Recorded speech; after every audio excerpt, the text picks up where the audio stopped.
I have been in Los Angeles for the past few months in an attempt to see if I can make a career out here. There is nothing interesting to discuss about this vanity project except for the fact that it has made me think I might be prejudiced about racism.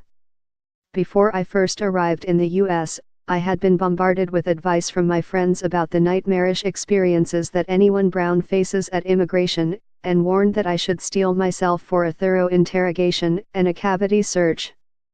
This turned out not to be the case, as I was welcomed by the officer at immigration and wished well on my new journey. He then started discussing astrology with me, which I couldn't give a shiny shit about, but obviously had to feign interest to avoid immediate deportation. I had also been reliably informed, and indeed had formed the impression myself, that LA represented the most liberal corner of North America, and if I was going to be welcomed anywhere it would be there. I was involved in a racial incident within the first 24 hours of my arrival.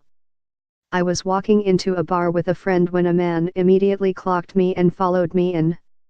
He looked drunk, but determined to meet my gaze, which I avoided through a combination of survival instinct and lazy eye. As I made my way to the bar, he planned a route to take him directly in front of me and gave me a solid shoulder check. "Where are you from?" he barked at me. "London," I replied, which is what anyone from Crawley says when abroad. "No, you know what I mean. Where are you actually from?" I started to wonder if he did actually know I was from Crawley, but then realized that what he was really asking was, "Why are you brown?" I told him my family are Sri Lankan. He asked me if I was Muslim. I told him I wasn't. He then asked to buy me a beer. I couldn't figure out whether this was to congratulate me for not being Muslim, or if he was performing the well-known "see if it's Muslim by offering it alcohol" test. I refused. He insisted. I refused. He aggressively insisted. I accepted. It was at this point that my friend walked over from his seat. There is another column to be written on how long it took that dickhead to intervene, but we are discussing different issues here. The man went on to apologize and explain he had barged me because he thought I was Muslim, that I should know Islam is evil, and that he would like to discuss with me why that was. My friend and I lied and said we hadn't seen each other in years and wanted to catch up, at which point he left us to it.